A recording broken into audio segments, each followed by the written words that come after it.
Bhagavate Uttam Shloke Bhaktir Bhavatir Naishtiki Om Agyanti Vrandasya Gyananjana Shalakaya Chakshurun Militam Yena Tasmai Shri Gurave Namaha Shri Chaitanya Manobhistam Sthapitam Yena Bhutale Swayam Rupa Kadamayam Dadati Swapadantika Namo Vishnupadaya Krishnapristhaya Bhutale Srimati Ramupatswamiti Namine Namo Vishnupadaya Krishnapristhaya Bhutale Srimati Bhaktivedanta Swamiti Namine Jai Sri Krishna Chaitanya Prabhu Nityananda Sri Advaita Gadadara Srivasadi Gaura Bhaktavrinda Hare Krishna Krishna Krishna Hare Hare Hare Rama Rama Rama Hare Hare Mukham karoti vācālam pangam langyate girem yat kripatamam vande Shri Guru Dīna Kāranam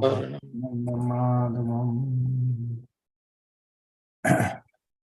Hare Krishna again. Thank you for joining. So we are in the concluding verses of the 30th chapter of the 4th canto, which is the request by the Prachetas for benedictions from the Lord. So in the previous section, which was the 11 verses from 22 to 32, we see that in response to the Lord's asking the Prachetas to ask for benedictions, they begin by glorifying first the Lord, his qualities, his relationship with the material world, how he's the origin of everything, he's the witness and pervading everything, how he's merciful. And they kind of end that section saying that our only satisfaction, our only benediction is your satisfaction. What further benediction may we ask for you? Right? And then they actually begin to ask for benedictions. So starting from verse, resuming from verse 43.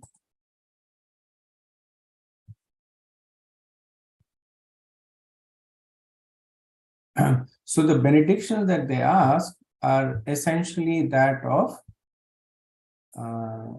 Krishna Katha and Sadhu Sangha, right? So these were the main benedictions that they asked for. And in verse 42, they end their ask. So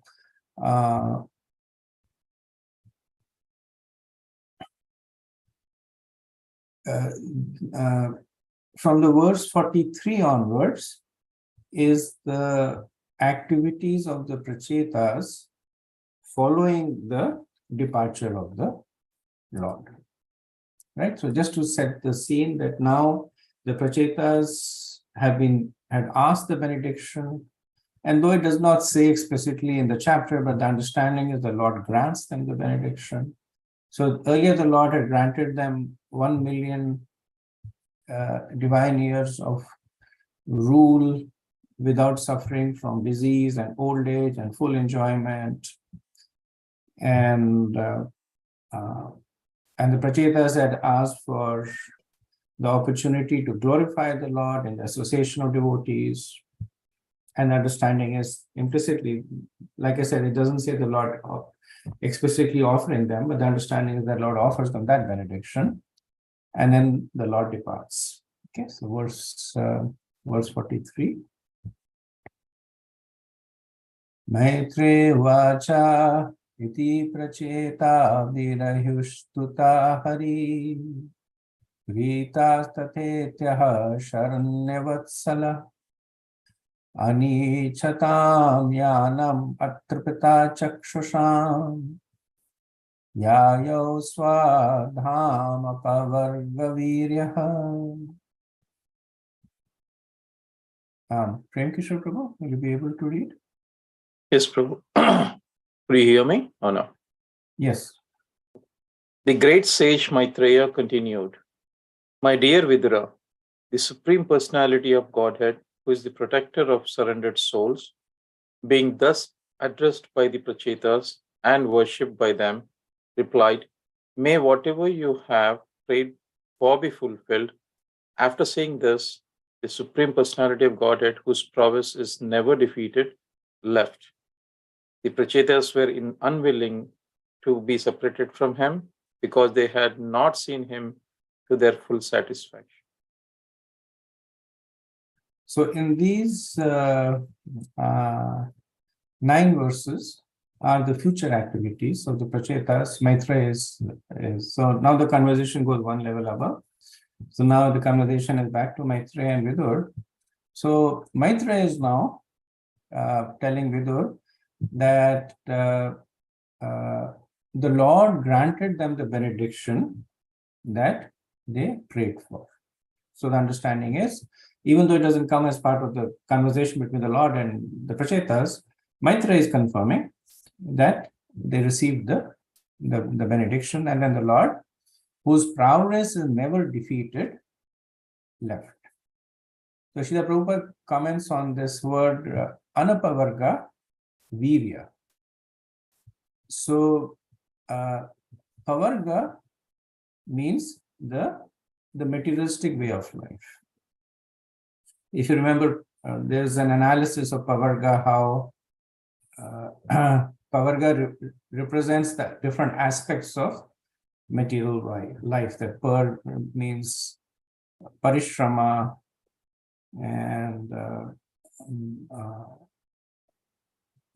I forget, the each syllable is analyzed that, and it means ga means the person basically is defeated. So pavarga means endeavor, constant endeavor that results. Fur means foaming in the mouth.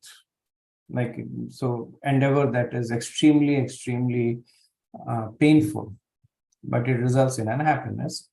But the Lord is anapavarga. So anapavarga means there is no tinge of materialism. And virya means that he has all powers. So anything that is material has this habit of declining over time. But the Lord is anapavarga virya. His progress is never declining. It is always actually increasing. And Prabhupada talks about the 6 opulences in the word Bhagavan. He quotes Jiva Goswami that this is an exhibition of his kindness to innumerable other devotees. Although he was being attracted by the Prachetas, he left. Right? So we see in the verse that even though the Prachetas were unwilling to be separated from the Lord left. So one of the opulences, one of the 6 opulences is renunciation or detachment. Now, generally speaking, the Lord does not display this renunciation in the context of his devotees. Because as much as the devotees enjoy the association of the Lord also enjoys the association of the devotees. But then there are cases in which the Lord takes away his association. Does anybody remember a case in the Bhagavatam where the Lord deprived the devotee of his association for a certain purpose? Narada Muni. Narada Muni. Thank you, Varshana. Welcome back. Good to see you. Thank you, Prabhu. So in the first canto, we see that when Narada Muni was praying to the Lord, he appeared in the heart and he disappeared. And then he says, the reason I've disappeared is so that your attraction for me increases. We see that in the 10th canto also, that in the rasa dance, Krishna appears and disappears. And then when the gopis find him again, they begin to chastise him. And then he says, don't chastise me, because me leaving you was more painful than the pain that you experienced. But I did it just so that your attraction for me intensifies. And then when we meet again, the love is stronger. So Srila Prabhupada says that Mahaprabhu also demonstrated the same detachment when he took sannyas. So even though the Lord is very attached to his devotees, but sometimes for different reasons, he will deprive the devotees of his association. So in case of Mahaprabhu taking sannyas, it was for a higher purpose. That he left Sachima, he left Vishnupriya, even by the principles of sannyas, it was not recommended. So he was not at that age. He was just 24 years old. He did not have a son. His mother was dependent on him. So all these are stipulations for not taking sannyas. But Mahaprabhu, he not only renounced, because for some it was a stigma. So he renounced that attachment to having a pristine reputation, and he renounced the association of his near and loved ones also, his wife, his mother, his associates in Nadia, for a higher purpose. Right? So Prabhupada makes the general point. Here, the Lord left, Vishwanath Chakravarti, I think he mentioned, the Lord left because he's constantly giving association to his devotees. And of course, the Lord can simultaneously give association to all the devotees, but for a combination of reasons, the Lord left, and we can see that it intensified the devotion and love in the heart of the Prachetas. Moving on, verse 44. Atha niryaya salila Prachetasa udanvataha vikshapupayan drume channa gam gam rodamivoshitaha. Thereafter, all the Prachetas emerged from the waters of the sea. They then saw that all the trees on land had grown very tall, as if to obstruct the path to the heavenly planets. These trees had covered the entire surface of the world. At this time, the Prachetas became very angry. So I have a question for you.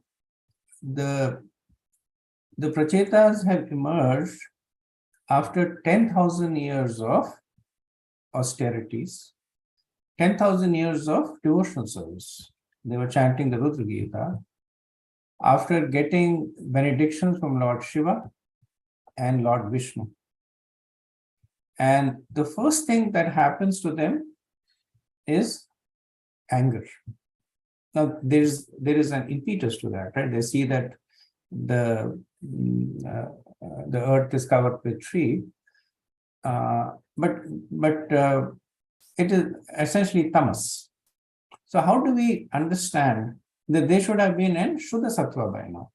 And the first thing that they demonstrate is tamas.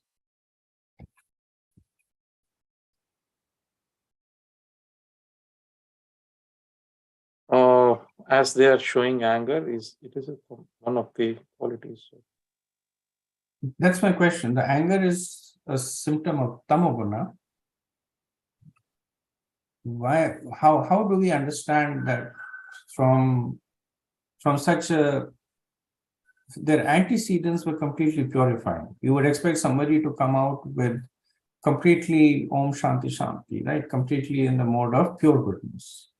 They have just talked to Lord Vishnu, the Supreme Personality of Godhead, right? 10,000 years of austerities. And the first thing they demonstrate is tamoguna. Separation, feeling separation from the Lord, and feeling separation from the Lord because he said that the trees has covered the universe as if it's preventing them to see the Lord or to go to join the Lord. Okay. At that point. Okay. That's an That's an interesting observation.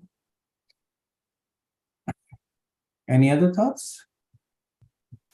Are they using the anger as a service to the Lord? Or I'm just because they have to perform their duty as prachetas, populating the whole world, and there is no land; everything is covered by trees. So I'm just guessing. I don't have any answer. Yes. Thank you, Prabhu. So, pure devotee does not mean that one is not willing to use whatever is needed in the service of the Lord. So if you remember, the prachetas are also prajapatis. And the order they had gotten from their father, Prachina Barishat, was to have progeny, and also reinforced by the Lord when he had said that rule for 1,000,000 years and establish a kingdom. The idea is that they would be grihasthas, and then the Lord had said that you will marry this girl, which meant that he expected him to be a link in the line of Prajapatis. And the fact that the surface of the earth was covered with trees meant that there was no place to establish a living, no place for cities, no place for towns. So they saw this as an hindrance to their service to the Lord. And then they're using that tamogun in the service of the Lord. Right? So we can imagine that in Mahabharata, when Arjun was killing, then he was killing with the Kshatriya spirit of anger, but it was being used in the service of the Lord. So very good. I think both of you were, both Shayan Prabhu and you were close to that. The thought. Second question related to this is more of a trivia question, but why was the surface of the earth covered with trees?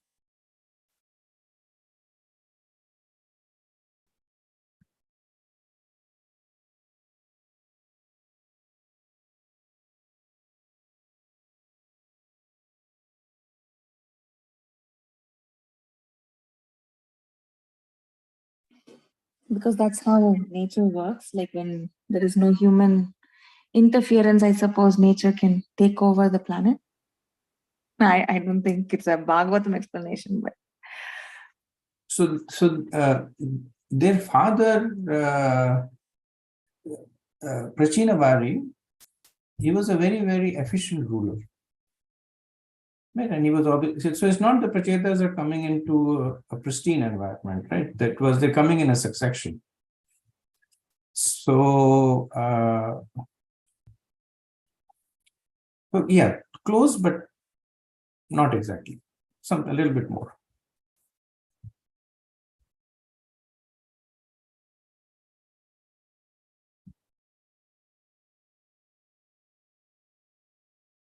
Okay. So it's a little bit of a deductive linking. So in the 29th chapter, when Narad Muni preaches to King Prachinabarisha, then the king is so much influenced by the preaching of Narad Muni that he immediately leaves everything and goes to the forest. And so in the verse 81, it is said that the king, he left orders for his sons to protect the citizens, which means when the sons come back. Because when Narad Muni saw that the prachetas were performing austerities, he went to the king Prachinabarisha. Right. Now, it does not say he went at the beginning of the 10,000 years or he waited a year or so, but it indicates that very early on, when he saw them performing austerities, his heart got filled with compassion for the king, and he went to help the king. So for almost 10,000 years, the kingdom was without a real ruler. Prabhupada writes that King Prachina Barisha left his kingdom before his sons arrived, after the execution of austerity. So because the king was not there, there was neglect, as Varshana was saying, and the symptom of that neglect was that just vegetation took over. Then Prabhupada also makes an interesting point, which probably will not sit very well now, where he recommends that forests should be cut down for people to live in. And it's kind of contrary to the mood now, where everybody wants to preserve forests, etc.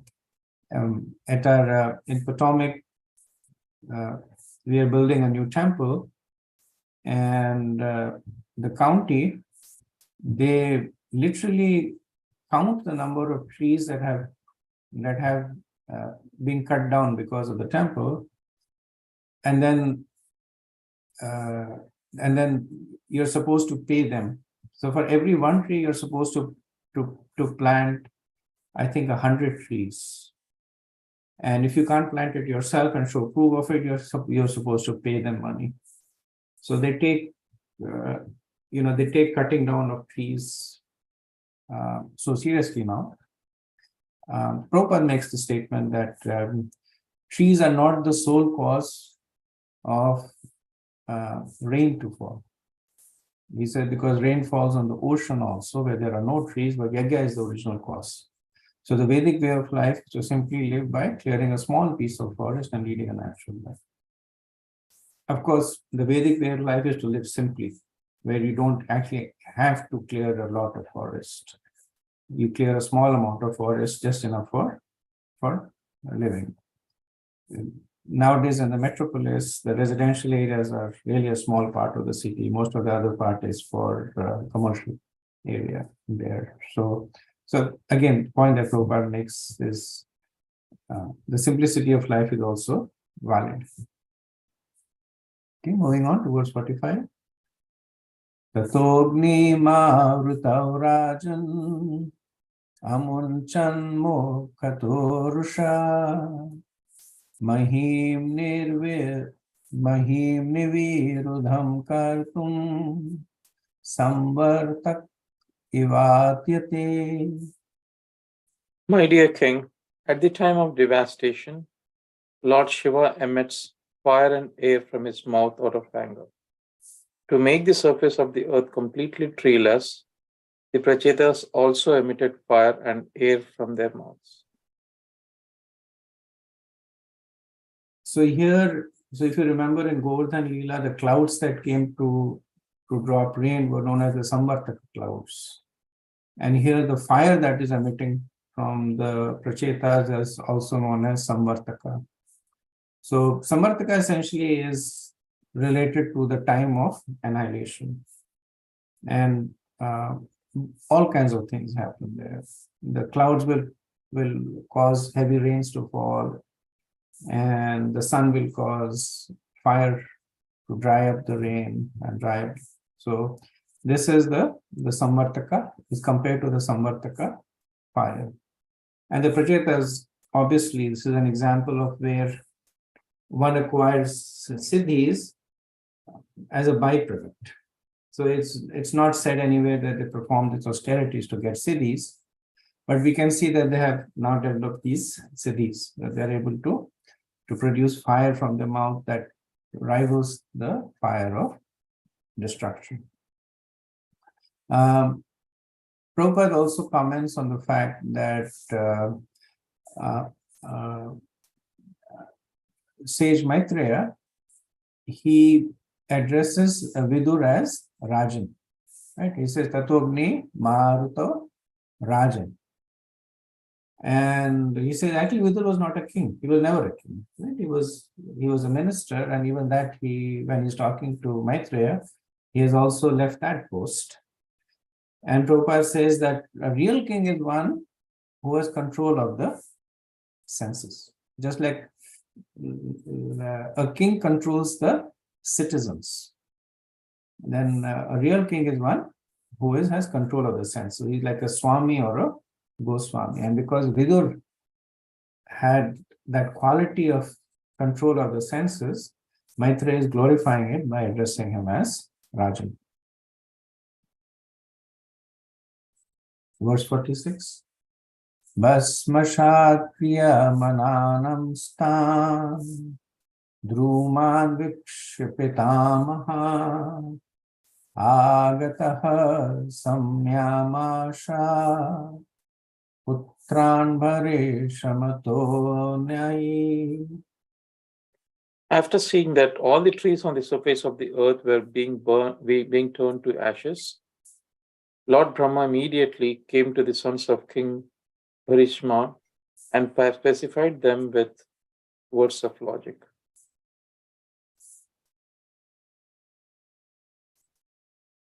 So we see that in the past also, that when something untoward is happening, then the administrators of the universe, they come to correct it, right? Like when Dhruva Maharaj was killing the Yakshas, then Manu came and said,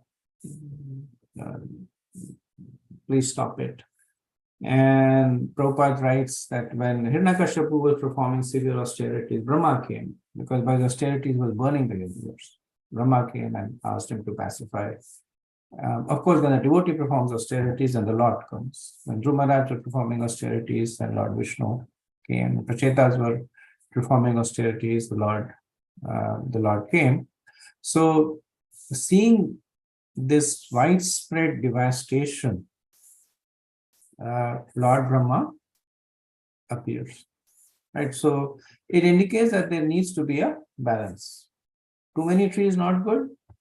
Without trees also not good. So there needs to be a bit of a balance there.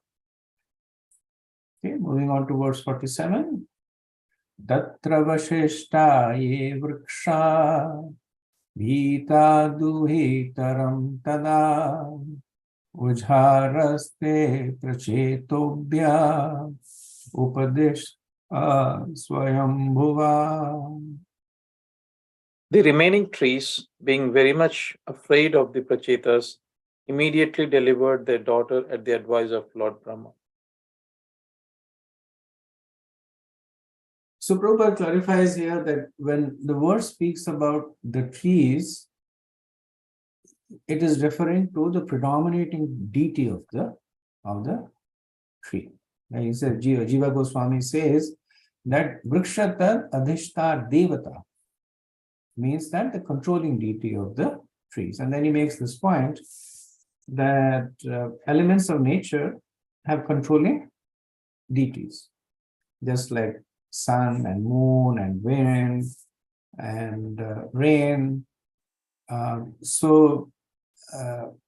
It's sometimes people think that the Vedic way is that of superstition.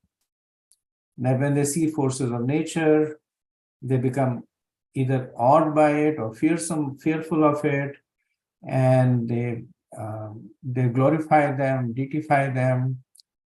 It's actually a lot more subtle than that.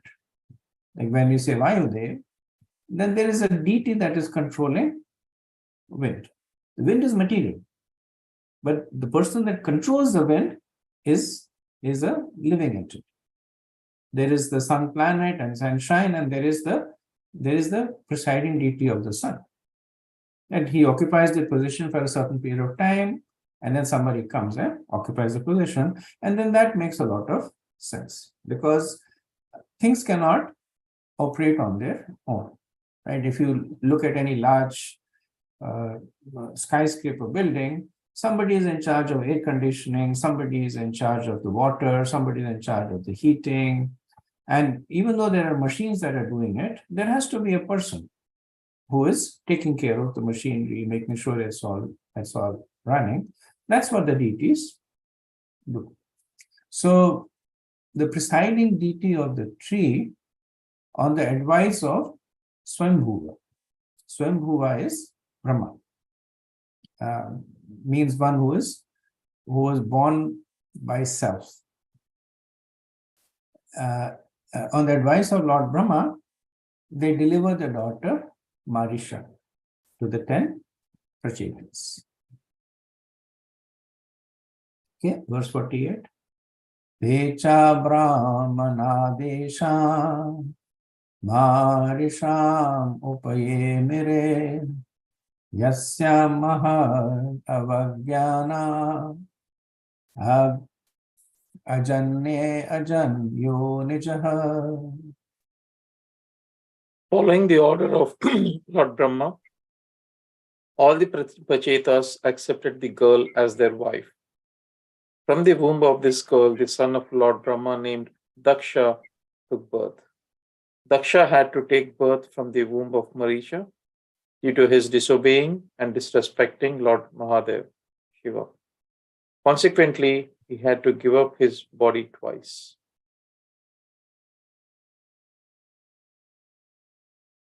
So Srila Prabhupada now writes that the word Mahad Avana is significant, that Daksha was the son of Brahma in the previous birth. He was a Brahman. And because of him not acting like a Brahman, a Brahmana, which is essentially insulting and disrespecting Lord Shiva, he now takes birth as the son of Kshatriya. So the Prachetas are essentially Kshatriyas, they are rulers. Right? So Prabhupada is indicating to the long-lasting influence of Vaishnava Purana. Even though he had gone through so many millions of years of austerities to purify himself, and he was already punished by Lord Shiva, but we see that his status is diminished. Earlier on, he was the son of Brahma. Now he is the son of one of the descendants of Brahma. Either earlier on he was a Brahman, now he is a Kshatriya. Okay, verse 49. Chakshushe tvantare prapte praksarge kal vidruta yaha sasarj praja ishtha sadakshudeva choditaha. His previous body had been destroyed, but he, the same Daksha, inspired by the Supreme Will, created all the desired living entities in the Chakshusha Manvantara.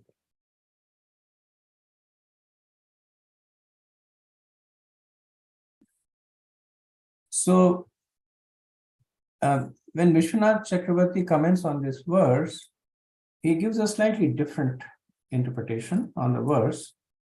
He says that by pleasing Lord Shiva, Daksha regained his power and body.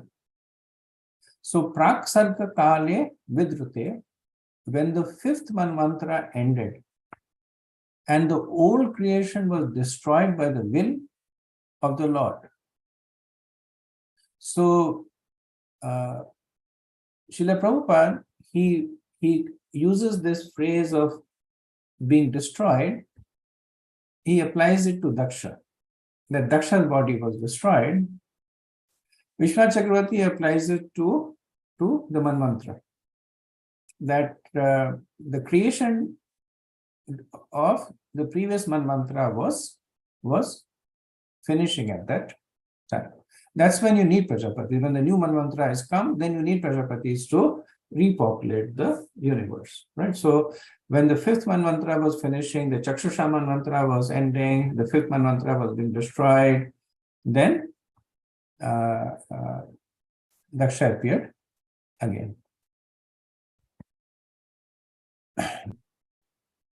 So Prabhupada, in the purport, he also refers to this explanation by Vishwanath Chakravarti. He says that According to Vishwanath Chakravarti Thakur, Daksha underwent severe penances up to the 5th mantra.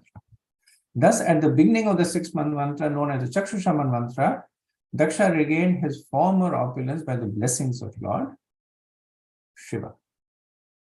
And Prabhupada also in the purport, he gives calculations of the duration of mantra and various details that we can read the purport to get those details. Okay, so we are now at the last two verses of the chapter. Yojaymana sarvesham tejas tejasvinam rucha swayopada dakshacha karmanam daksham abruvan tam prajasargarakshaya anadir abhishchayacha yuyoja yuyoje nayamscha Savai Sarva Prajapati. After being born, Daksha, by the super excellence of his bodily luster, covered all others' bodily opulence. Because he was very expert in performing fruitive activity, he was called by the name Daksha, meaning the very expert. Lord Brahma therefore engaged Daksha in the work of generating living entities and maintaining them. In due course of time, Daksha also engaged other Prajapatis, progenitors, in the process of generation and maintenance. So this verse describes the powers of Daksha. He is described as almost equal to Brahma as a Prajapati. And Brahma engages him in creating and protecting the progeny, and he in turn will engage other Prajapatis like Marichi. Prabhupada says that Daksha became almost as powerful as Lord Brahma. Consequently, Lord Brahma engaged him in generating population. Daksha was very influential and opulent. In his own turn, Daksha engaged other Prajapatis headed by Marichi. In this way, the population of the universe increased. So this brings us to the end of the 30th chapter. And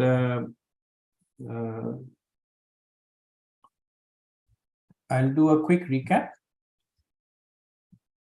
on chapters. So the chapter begins with the Prachetas getting the audience of Lord Vishnu, and the Lord appears in his 8-armed form, and he begins off by glorifying the Prachetas. More than the Pracheta, or does anybody remember what is one particular aspect of the Prachetas that the Lord glorifies the most, that he finds most attractive? Humbleness. Humility. Okay. Something else? Collaboration. Very good.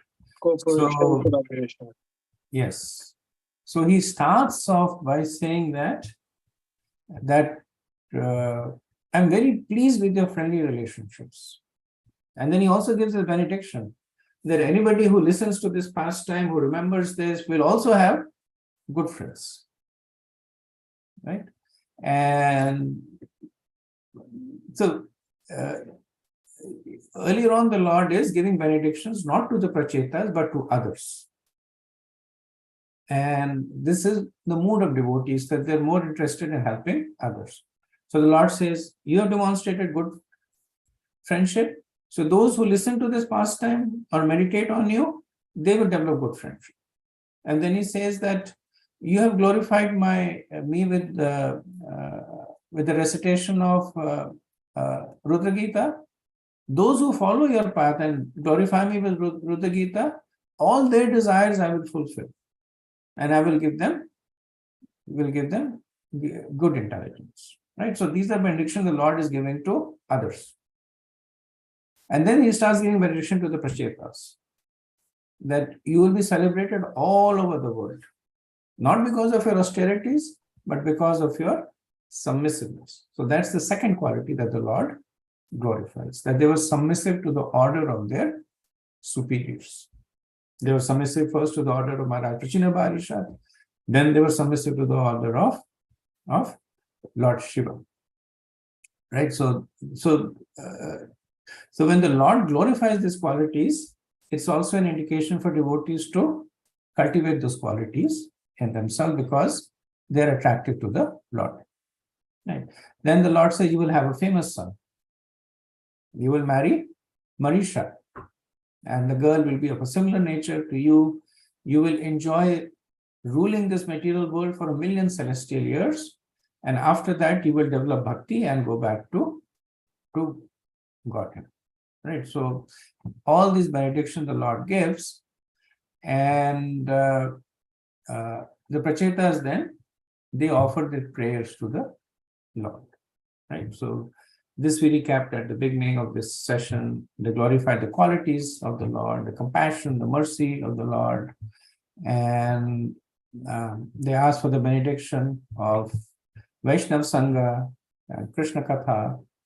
The Lord departs, and then Maitreya takes over the conversation, saying that the Lord fulfills their desire, and the Prachetas see that the surface of the earth has been overrun by trees.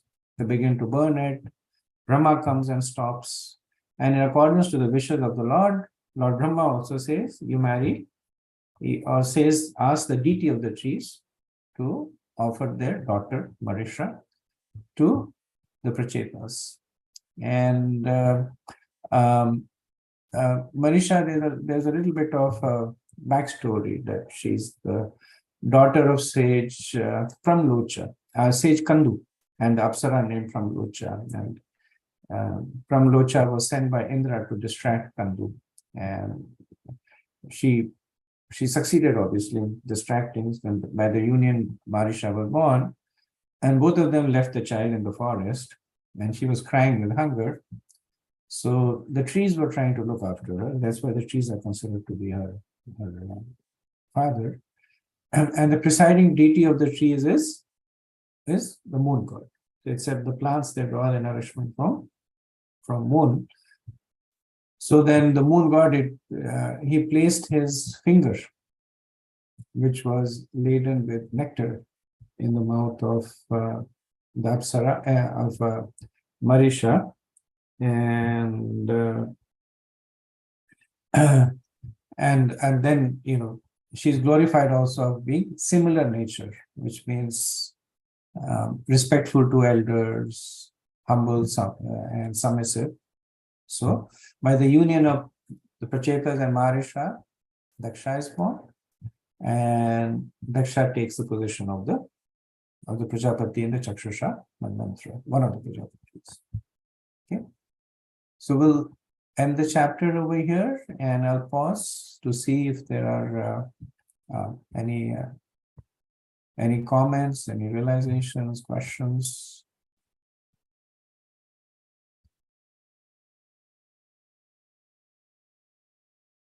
That means the Daksha name remained Daksha even in this birth appearance. The Daksha word, I'm sorry, I lost you. Yeah, Daksha's name, the son that was born from them, has the same name as Daksha. It's referred as Daksha, not any other name. Same name. Daksha means expert. So Daksha was expert in having children. That's how he got the name. Thank you.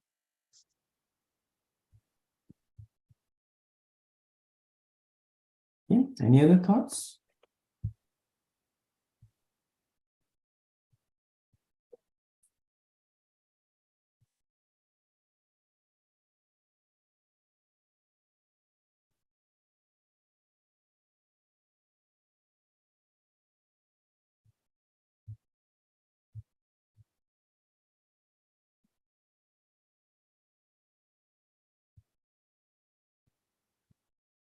If not, let's move on to the next chapter, chapter 31, which is our concluding chapter of the fourth canto. Narada instructs Prachetas.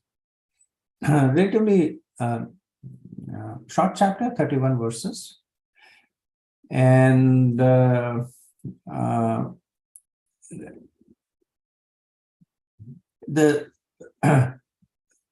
chapter actually, between the end of the previous chapter and the beginning of this chapter, 1 million years have gone. So the last chapter ended with the Prachetas beginning to rule. This chapter begins with the Prachetas ending their rule. And if you remember, the rule was 1 million celestial years. So we see that that in the Bhagavatam, it deals with time in the context of its relevance to bhakti. The conversation between the Prachetas and Lord Vishnu, or between Lord Shiva and the Prachetas, it's given many verses are given to describe it. Even though it happened in a short moment of time, it is described elaborately. But 1 million years of ruling is basically the last chapter of the previous verse. It kind of covers the complete million years because it's not relevant from the Bhagavatam perspective.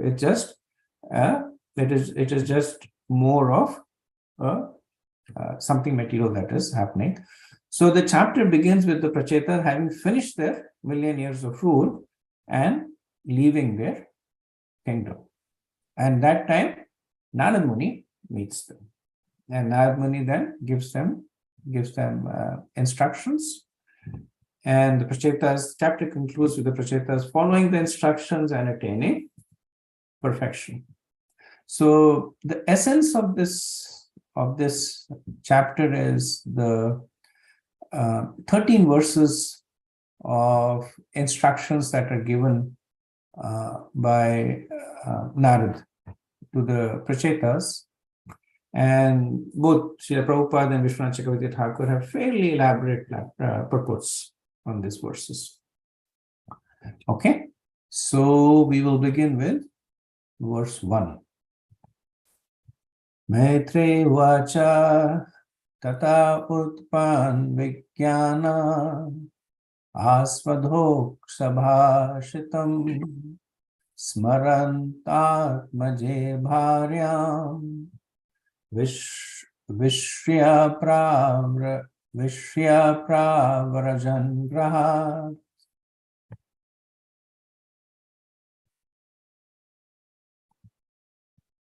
One second. The great saint Maitreya continued. After that, the Prachetas lived at home for thousands of years and developed perfect knowledge in spiritual consciousness. At last, they remembered the blessings of the Supreme Personality of Godhead and left home, putting their wife in charge of a perfect son. So, when the Lord was giving the Prachetas benediction, he had also given this benediction that you will eventually become disgusted with the material way of life and turn completely towards him. Now, it's important to note that it's not that the Prachetas took a detour, because it said Utpana Vijnana. So Vigyan is experiential knowledge. Theoretical knowledge is Gyan. So as they were ruling, they were also developing realizations. So they were ruling in accordance to the scriptures, to the desire of the Lord. And because of that, they were also developing realization. And the maturity of that realization is that they reach the perfect knowledge in spiritual consciousness. Right? So at that stage, they became fully detached and are ready to leave for the forest. So when they are heading towards the forest, they meet the great sage Narad, who will now instruct them about the process of bhakti. Srila Prabhupada in the purport, he talks about the importance of timely retirement. So he says that giving up a comfortable home life is absolutely necessary for human beings and is advised by Prahlad Maharaj. To finish the materialistic way of life, one should leave his so-called comfortable home life, which is simply a means of killing the soul. Prahlad Maharaj calls it Atma Patam. The home is considered to be a dark well covered by grass. And if one falls within this well, he simply dies without anyone's caring. So we see that this is a repeating theme wherever there is mention of this kind of activity. Srila Prabhupada stresses the importance of leaving the family life at some point of time.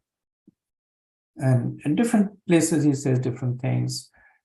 He says when there is sufficient arrangement made for the wife, or when the sons are settled, or when one's family responsibilities have been fully discharged. Some places he says that based on age, when one reaches the age of 50, then one should start detaching and eventually be completely fully detached. He followed that in his own life also. So the purport he's trying to say is that one should not stay attached to family till the very end of one's life, because that will essentially give another birth because of the attachments.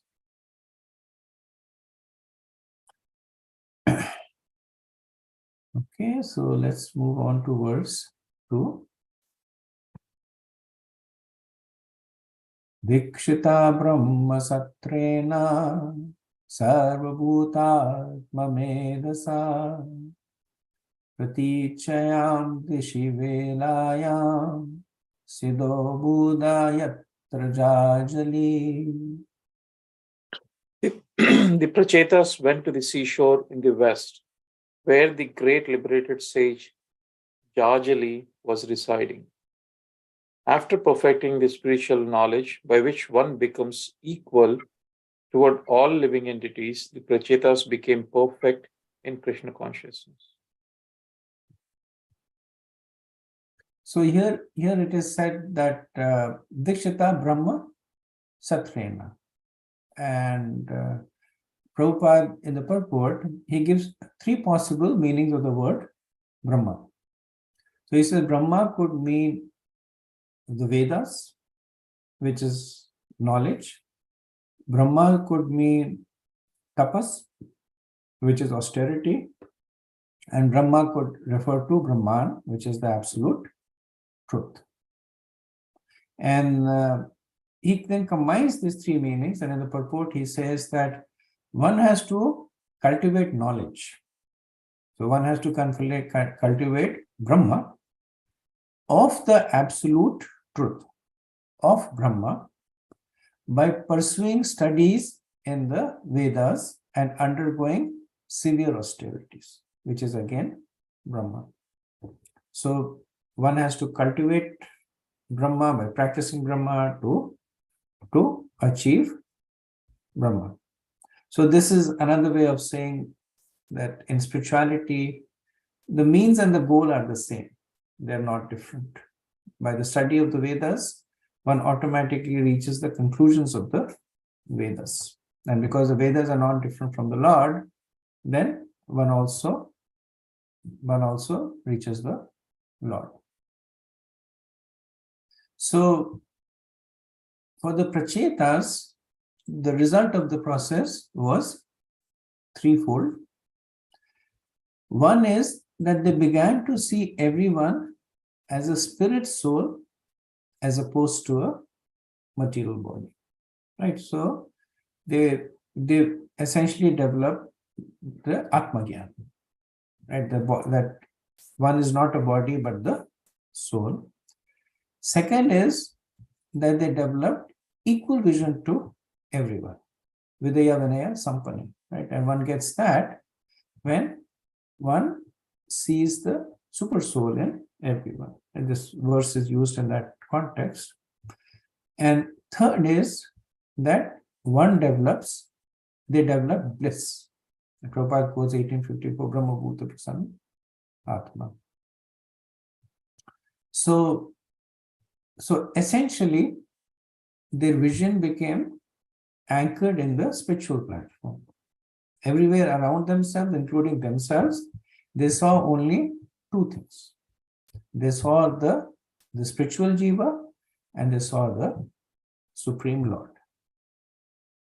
Vishwanath Chakravarti comments that a Brahma Satrena means by discussion about the meaning of the Vedas, for it is said that Swambhavu Brahma Satram Janaloke Bhavatpura. O son of self-born Brahma, once long ago in Janloka, wise sages who resided there discussed the meaning of Veda. Amar Kosh says that Brahma means Vedas, truth and austerity. Same point that Prabhupada is making, or maybe Prabhupada is making the point that Vishwanath Chakravarti is making, but convergent purports. They attain perfection on the shore where the great sage Jajali resided. So even though addressed the sage as Jajali, but Jajali does not appear prominently in the Vedic scriptures. In the Bhagavatam, he appears just once more in the 12th canto, where he is described as one of the disciplic succession of Vyasadeva. So there it is described that Vyasadeva, he divided the Vedas and gave a part to somebody, who gave a part to somebody else. So Sage Jajali, he received a part of the Atharva Veda. There it is mentioned. There is another mention of Jajali, and I'm not clear if it's the same, because there are two personalities could have the same name. But just for interest, I looked up in Mahabharata. There is a mention of Sage Jajali when Bhishma Dev is instructing Yudhishthir. And the pastime there is that Jajali was a sage who became very proud of his austerities. And there's a story that goes, but ultimately he's advised to meet a Vaishya merchant. And initially he's like, why should I meet a Vaishya? And that also a person who's a householder and engaged in trading. The merchant's name is Tuladar. And then Jajali, but then he goes, and the conversation between Jajali and Tuladar is recorded in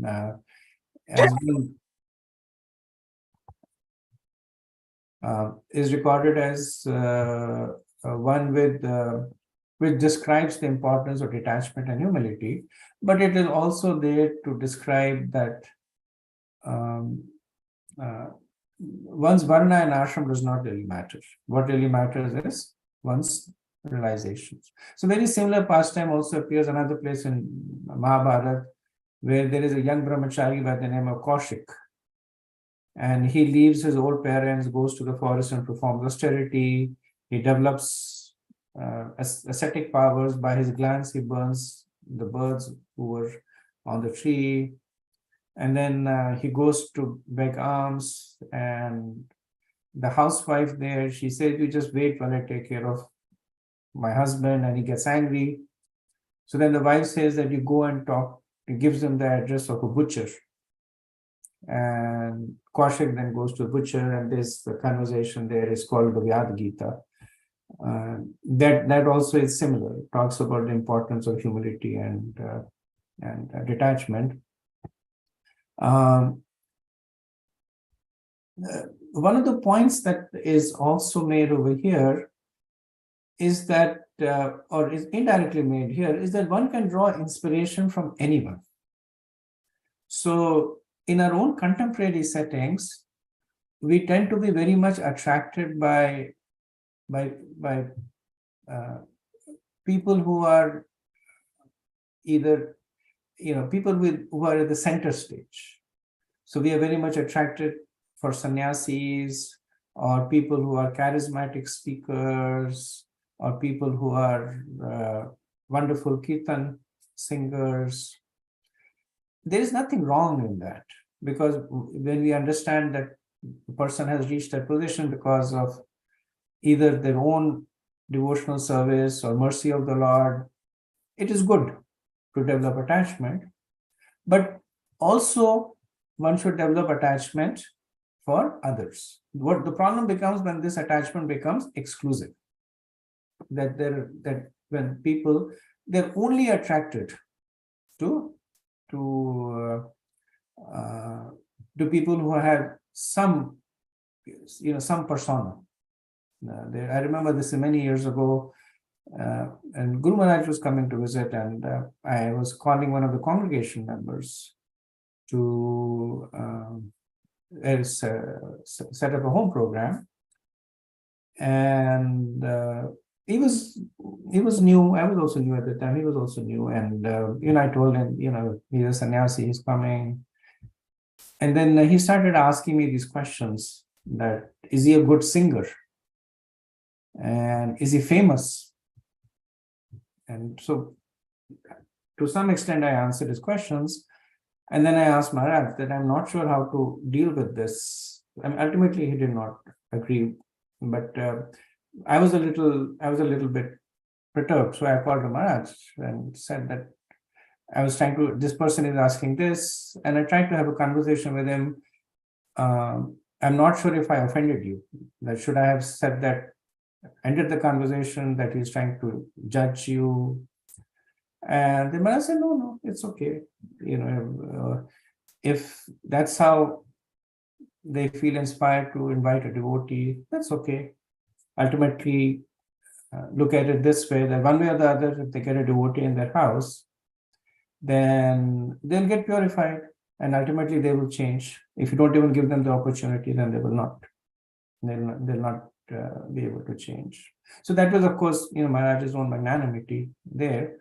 But amongst ourselves, within ourselves and around us, the idea is that we should try and take as much association as possible, and not just hanker after association that is, within quotes, has some level of exclusivity in it.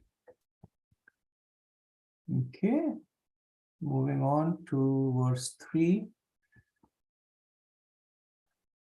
Nirjita pran mano vacho drisho jita sanan shanta samana vigraham pare male brahmani yojitatmanaha sura suredyo dadrishe smanaradaha.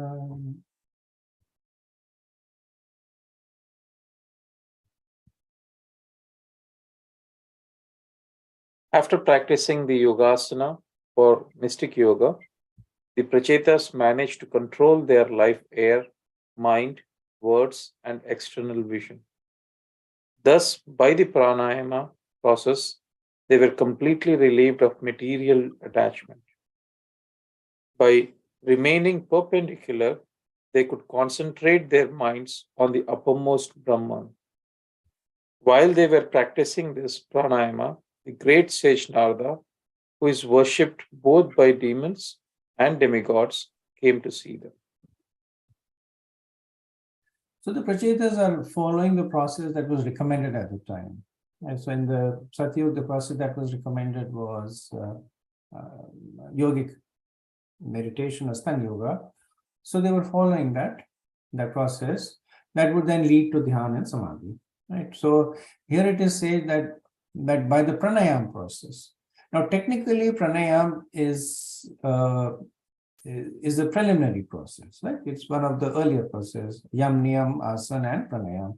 It's the yoga ruruksha stage, but here it is used more conventionally. It does not mean that there were neophytes in the process of yoga. Pranayama is basically control of breath, which then leads to samadhi and dhyan. So it is used in that sense, that by amongst other practices like controlling their breath, they were meditating on the Lord. Now, the second point that is worth noting here is that Astanga Yoga, at least the way it's presented in the 6th chapter of the Bhagavad Gita, is for meditating on the super soul. And that's the aspect of Astanga Yoga that is mentioned. That's not the only way that Astanga Yoga is practiced. We discussed this when we were talking about in the 3rd canto, 4th canto, earlier chapter about Dhruva Maharaj. He also followed Astanga Yoga, but he was meditating on Lord Vishnu, so Lord Vishnu appeared. The Prachetas, they are also following Astanga Yoga, right? Now, they have already had audience with the personal form of the Lord. So they are essentially now meditating on the personal form of the Lord.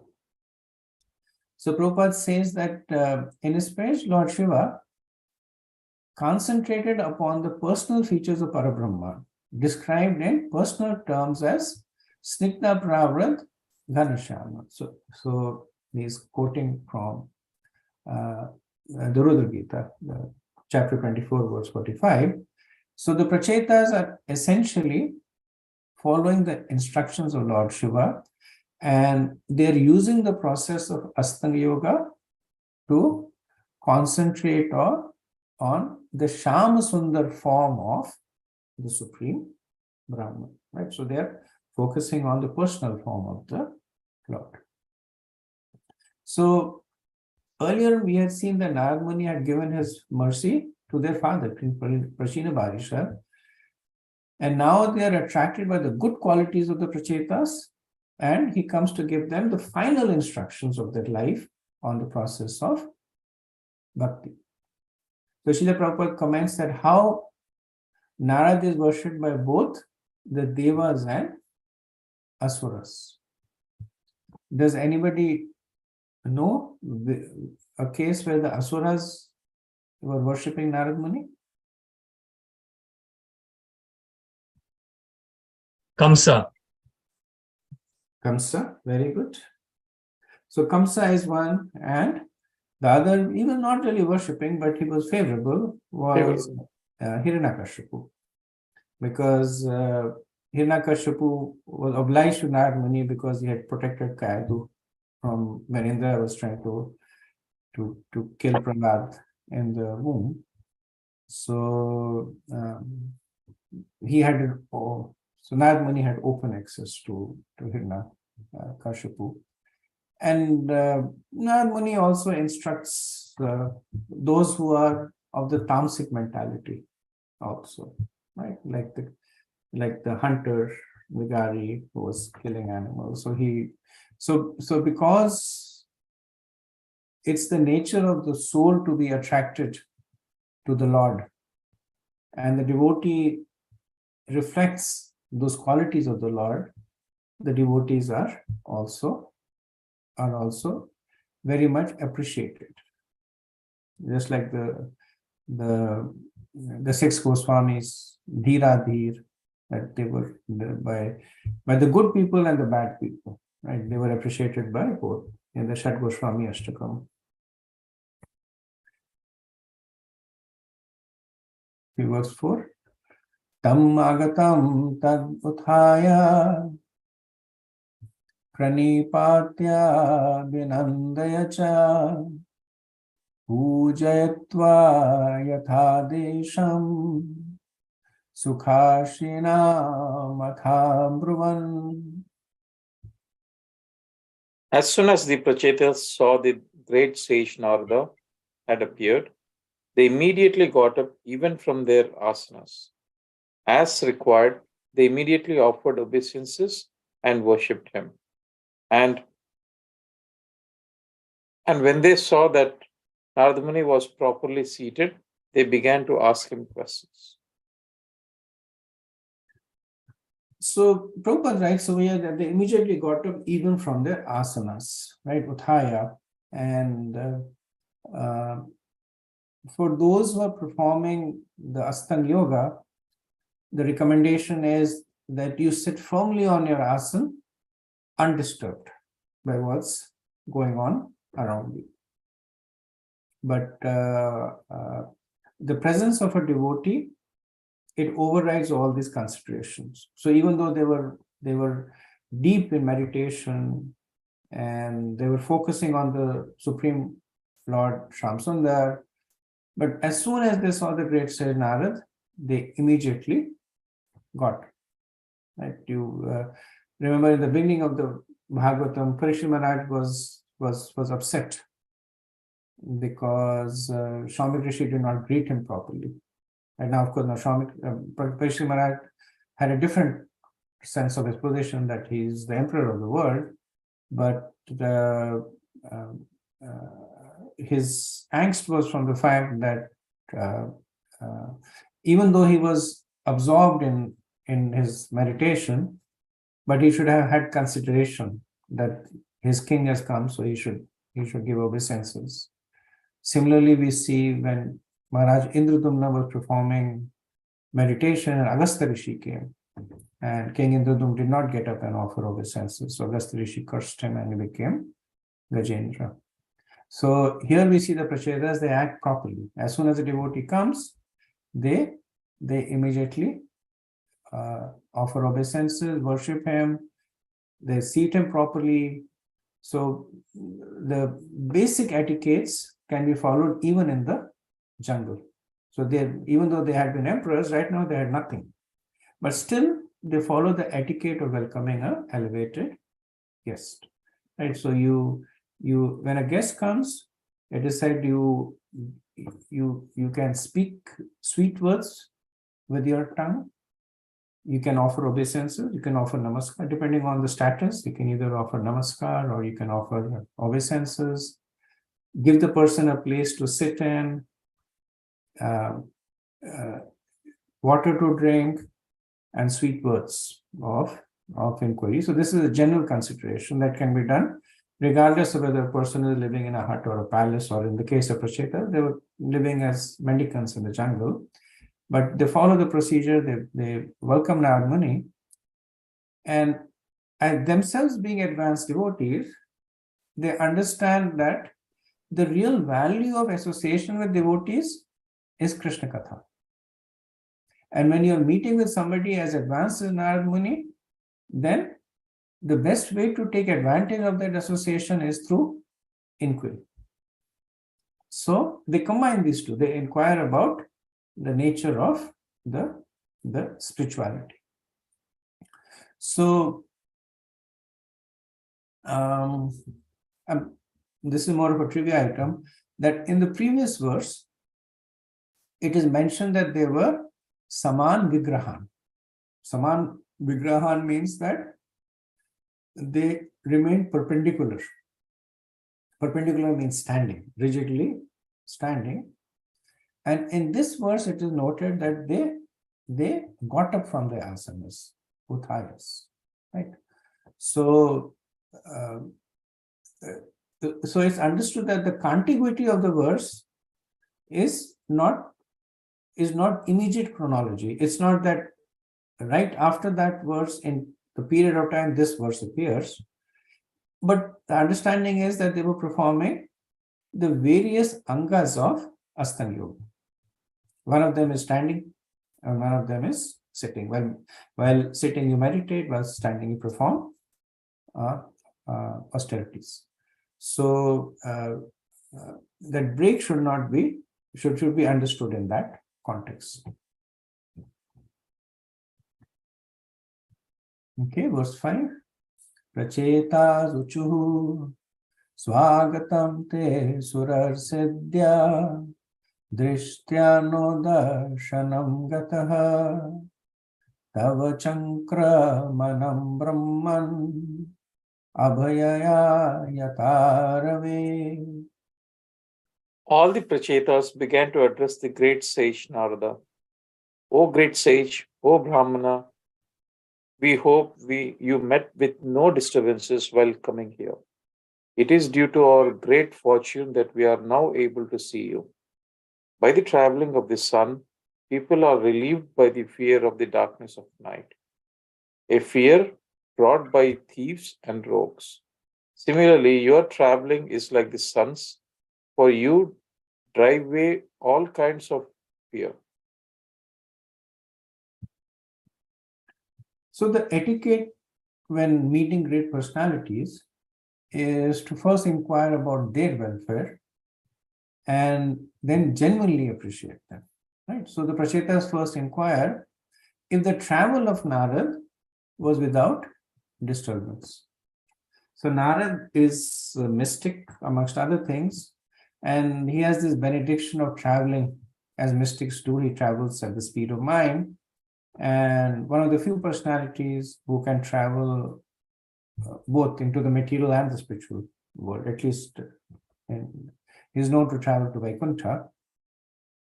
So the inquiry is not so much for travel, but in the inquiry is for Narad Muni. Now, the Prachetas know that Narad Muni is a devotee and is always under the protection of Krishna. So the inquiry is not again so much in terms of are you safe and sound and healthy, but they know that Narad Muni becomes sad when he sees the living entities engaging in activities that are not beneficial for their spiritual life. So this is the essence of the inquiry by the Prachetas. So Narad Muni becomes happy when he is able to preach, when he is able to make devotees, when he sees kings or kingdoms following devotional service. And he becomes unhappy when he sees the opposite. Right? So when they're asking him, they're inquiring that what is the state of we hope that the state of the universe is conducive to spirituality, which is a very pertinent question to ask to a preacher, because that is the most glorious aspect of Narad Muni. He's a Goshthanandi. He's constantly traveling and preaching. Right now, he's still not been cursed by Daksha, so he does not have that curse that he can't stay in a place for more than 3 days. But despite that, he's known to constantly travel. So Prabhupada refers to this in the purport. He says that this material world is dark by nature. Everyone is afraid of dangers at every moment. But when one sees a devotee like Narad, all fear is relieved. Just as the sun disperses darkness, the appearance of a great sage like Narad disperses ignorance. When one meets Narad or his representative, a spiritual master, one is freed from all anxiety brought about by ignorance. So the Prachetas, they also note that only fortunate devotees are able to get an audience of advanced devotees. Right? They say that Dishtya no darshan. The darkness of night, or which is ignorance, brings anxiety. And Prabhupada says that the Guru is like the sun that disperses it. Right? Can anybody remember a verse that talks about this? Ajnana-timirandasya jnana-jana shalakaya. Very good, very good. Right. So when we do our Mangalacharan, we glorify the Guru as one who takes away the darkness of nations. Similarly, when we do our Guru Ashtakam, Sansaradava Nalnira Loka Tranaya Kara. So we talk about the Guru who is pacifying the forest fire of material existence. So Prabhupada says, this is because the Guru is a representative of Narad Muni, so as good as Narad Muni. Okay, we'll do one more verse, and then after that we'll pause for any discussion. Yad adishtam bhagvata shivena dok sajena cha tadgraheshu prashaktana prayasha kshipitam prabhu. O Master, may we inform you that because of our being overly attached to family affairs, we almost forgot the instructions we received from Lord Shiva and Lord Vishnu.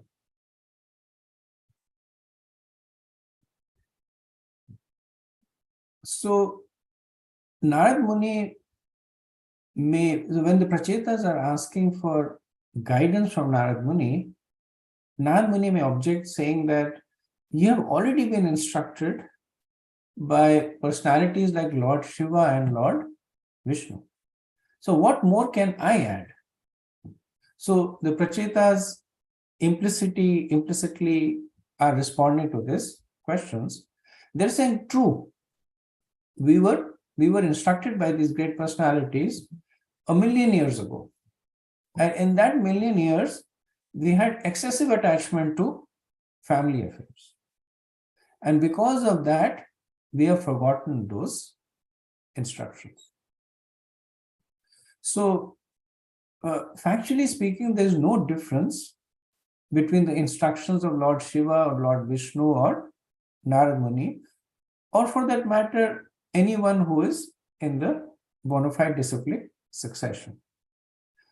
While there is no difference in the instructions, each personality presents the instructions in a matter that is unique to him and that is unique to the recipient and that is unique to the situation.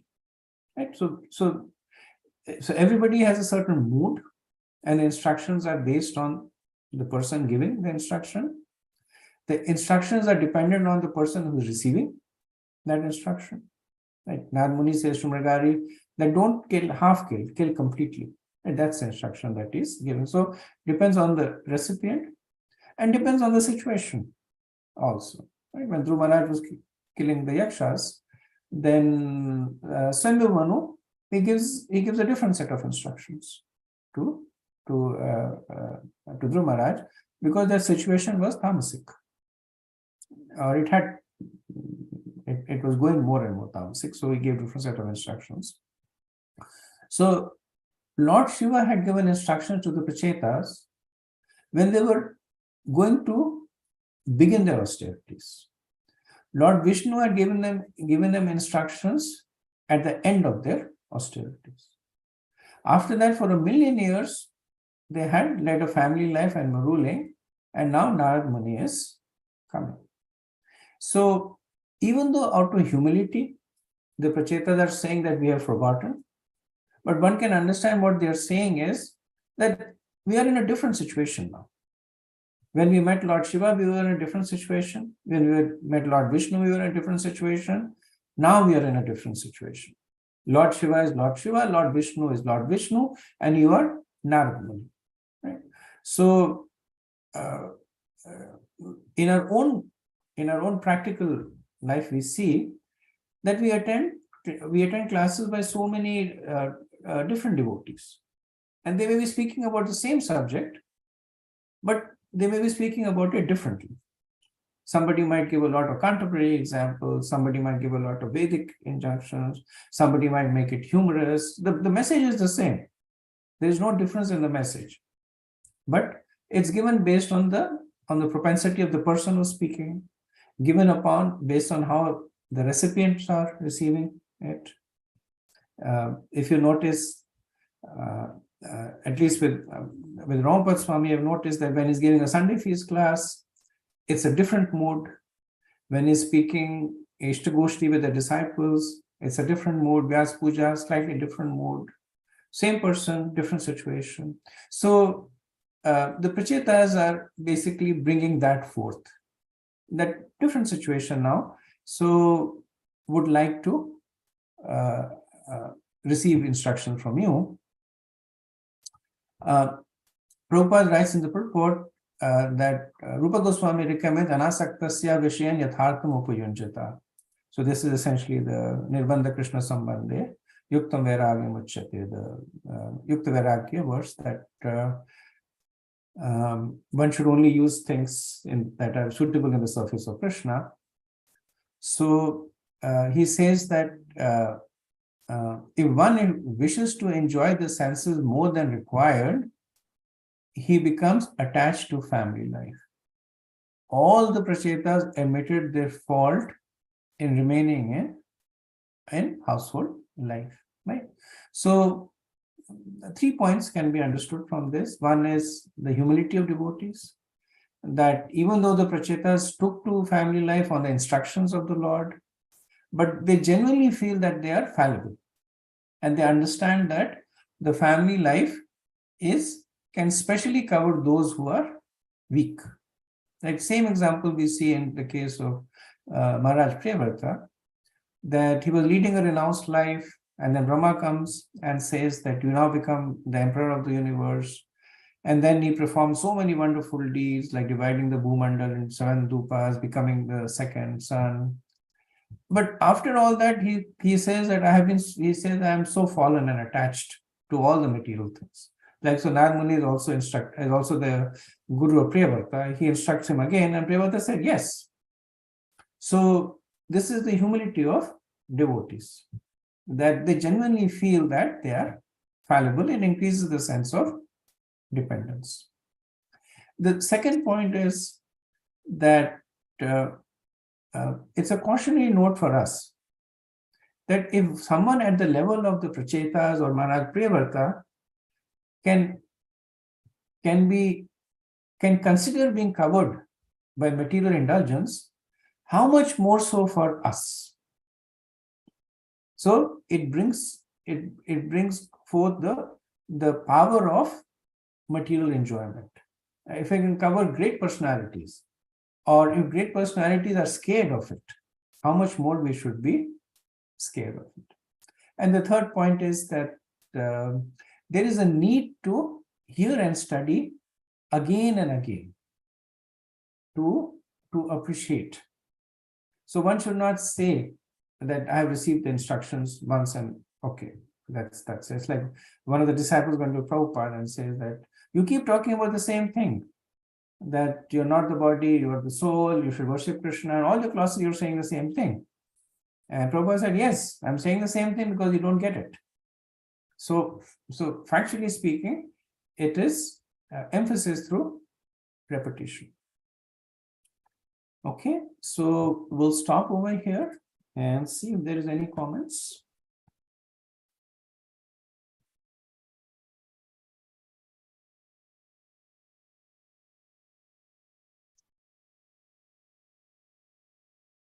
Hare Krishna Prabhu. The one thing in the beginning of this chapter, we saw that how Prachetas left everything after millions of years of ruling. And I was thinking that it's only possible if one cultivates that throughout the ruling. Only possible when they cultivate that mood of detachment, even while actively participating in this family life, right? Otherwise, it's not possible. So just thinking that even while we are leading this life of householder life, I think it will be easy to stay detached or have the detachment in the future only when we live a life of detachment now, isn't it? That's one thing I was thinking. And we see this repeatedly in many other cases also, that how the kings suddenly leave everything and then go to the forest. And so these are all some of the things I was thinking. And another, the question that I had was, in Kali Yuga, the sannyas is not recommended, right? But then when we come across these statements like one must leave the family at certain point in one's life, how to understand this? Is applicable to us, or is it how to apply this in our life in a way that it is suitable to Kali Yuga? Just can you share some thoughts on that? Sure. Thank you, Prabhu. So you're right. Sannyas is not recommended in the age of Kali, and most of us are are never going to be qualified to take sannyas, because sannyas is a succession of ashrams. You can't just jump into sannyas. You have to take brahmachari, then grasta, vanaprastha, and then sannyas.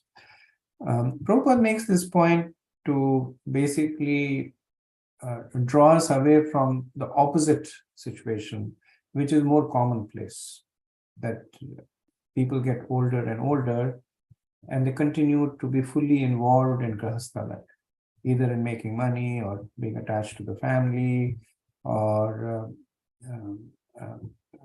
participating in the mundane activities. So the point that he makes is that at some point you need to detach yourself from that, because the mainstream is that people may get old, they may get retired, but it's just that the grahastha life takes on another form. Instead of being vested on the children, they're vested in the grandchildren now, right? Instead of doing certain materialistic activities, maybe at work, now they go to clubs or they go to some other social events and develop attachment for that. The second point is that while sannyas is forbidden in the age of Kali, Vaishnava sannyas is not. Now, Prabhupada did not want everybody to become sannyasi, right? But just from the perspective of understanding that in our own lineage, we see Guru Maharaj has taken sannyas, Prabhupada took sannyas, Bhakti Siddhanta, Bhakti Vinod Thakur didn't take sannyas, he took Babaji Vesh. But right from Chaitanya Mahaprabhu, they're all taking sannyas, and the understanding is that it's Vaishnava sannyas. They take sannyas for the purpose of preaching. Srila Prabhupada would be asked that, how can you call yourself a sannyasi when? And then they would fill in the blanks, right? That you're traveling overseas, or when you have wearing expensive watches, or when you're dealing with money, you're dealing with building temples. All these are not ethnic sannyasis. And then Prabhupada would say, no. That's why Prabhupada in this course also quotes that verse, Anasaktasya Vishyanyatartam Upajanta. Right? That is sannyas. That you use that whatever material, not leaving a material thing, but using them. So that's the other aspect, that it's definitely not something that is for all of us to take Vaishnava sannyas, but it definitely is a path that devotees who are more advanced or who are more committed, they take that path, and it's a path that needs to be appreciated. So that and the understanding then is, if one is not taking sannyas, then at least one should stay detached from the active family life, and then be focused in Krishna conscious pursuits. That is the main focus. When Srila Prabhupada says, he always says that one should not stay attached to family life till the end of one's life. Right? In that context, he often uses the word sannyas. Thank you, Prabhu. Thank you. Okay, there are no more questions. We'll end here. Thank you. Vanchakalpatarubhyascha kripa sindhubhyev cha patitanam pavanebhyo vaishnavebhyo namo namaha. Anandakoti Vaishnavinda ki jai. Srila Prabhupada ki jai. Anandakoti Vaishnavinda ki jai. Nitai Gaur Premananda. Hare Krishna. Thank you so much.